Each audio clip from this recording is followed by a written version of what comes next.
Bonjour à tous, nous poursuivons aujourd'hui avec la 9e Mishnah du 4e Pérec et donc la dernière Mishnah du Pérec. Nous terminons aujourd'hui ce Pérec.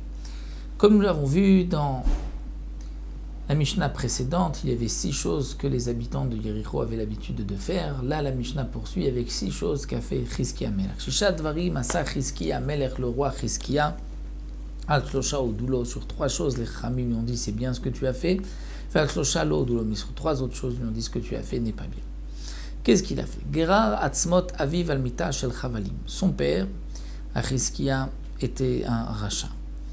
Et comme il était rachat, au moment de son décès, il l'a traîné sur un lit de chavalim, de cordes.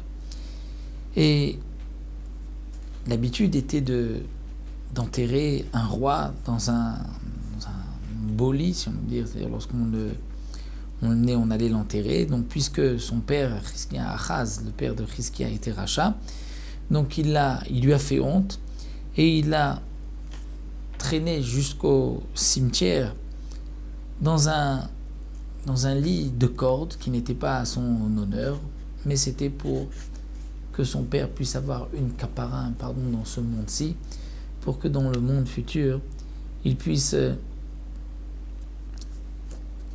avoir une meilleure part, mais aussi pour que les gens se disent tiens, voici le sort des Rechaïm, et donc vont prendre de cela du moussard et mieux se comporter. Veodulo, les Chachamim lui ont dit ce que tu as fait, c'est bien. Autre chose qu'il a fait, Kitat Nachash Anechoshet, le fameux serpent en cuivre que Moshe Rabbeinu avait fabriqué lorsque les Bnei Israël avaient été mordus par des serpents. C'est marqué dans la Torah, quand je lui ai dit, fais un serpent en bronze, et tout celui qui regardait le serpent en guérissait.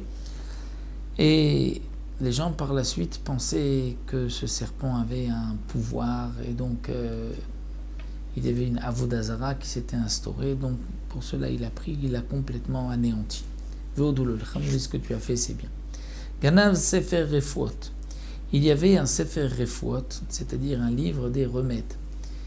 Et les gens qui tombaient malades ne se tournaient plus vers Hachem, ne priaient plus, tout de suite ils allaient chercher dans le livre des remèdes. Donc c'est pour cela qu'il a décidé de prendre ce livre-là, de l'enterrer, de le cacher, Veodulo.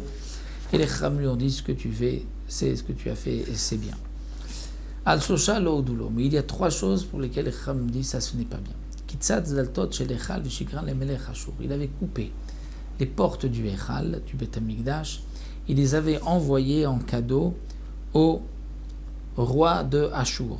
Et ça, les Chachamim lui ont dit, ce n'est pas bien ce que tu as fait parce que tu as déshonoré bisou du Beth Amikdash, même si Chizkiya se trouvait en difficulté face au roi de Ashur, il aurait dû le soudoyer avec d'autres choses, ou il aurait dû même attendre un S, nous disent les Mefarshim. Mais là, puisqu'il a pris donc ses portes en or, les envoyer Melech Ashur, velo de l'Chachamim, ce que tu as fait n'est pas bien. Satam me Gichon Ailion velo odulo. Il avait fermé les eaux du Gichon Ailion, en haut, velo de l'Chachamim, ce que tu fais n'est pas bien. C'est-à-dire qu'il y avait un beau Nachal, un beau fleuve à Yerushalayim, et lorsque les ennemis sont venus attaquer Yerushalayim, il a bloqué les eaux du Gichon en haut pour ne pas que l'ennemi puisse avoir de l'eau.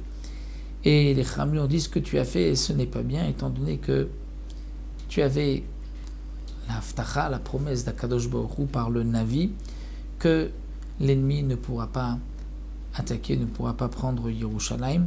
Donc tu aurais dû, de toutes les manières, laisser ce fleuve-là, ne pas leur priver d'eau, puisque de toute manière, d'après certains, ils avaient une autre source. Et puisqu'il avait aussi donc cette promesse du Navi, donc il ne devait pas abîmer d'une certaine manière la beauté d'Eretz Israël, de Yerushalayim, Mishuv Eretz Israël. Il ne devait pas donc fermer ce fleuve, boucher ses eaux. Un autre dernier point que Chizkiya avait fait, Iber Nissan ben Nissan velo odulo. Lorsqu'on doit rajouter un 13e mois, lorsqu'on rajoute un Hadar Bet, c'est toujours au mois de Hadar. Et nous avons une halakha que lorsque le mois de Hadar est terminé, le Beddin, même s'il ne l'a pas fait avant, ne peut pas maintenant se réunir et décider de rajouter un mois. Et lui, Chizkiya, avait rajouté un mois alors que le mois de Nissan était déjà rentré. Comme la Gemara explique, donc non pas que le mois était déjà rentré, mais c'était le 31e jour du mois de Hadar, qui était déjà donc Rosh Chodesh Nissan, puisque parfois le mois de 29, on peut le rendre de 30 et rajouter un autre mois de Hadar. Donc déjà le 30, où normalement le mois de Hadar était terminé, on était déjà dans le mois de Nissan, il a décidé là de rajouter un autre mois de Hadar, toujours pour que le printemps tombe au mois donc à l'époque de Pessah. Et ça, les Chamim Lotulo lui ont dit, on ne peut plus, une fois que Hadar est terminé, qu'on a commencé déjà le mois de Pessah, de Nissan, on ne peut plus rajouter un mois. Donc c'est pour ça que les Chamim ont dit, ça, ce que tu as fait n'est pas bien. Voilà, nous avons terminé 4 premiers prakim de Masechet Psachim.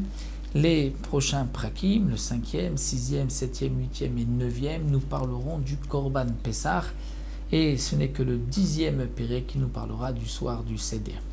Donc nous poursuivrons avec le 5e Pérec et donc les dynimes du Korban Pessah la prochaine fois, Be'ezrat Hashem.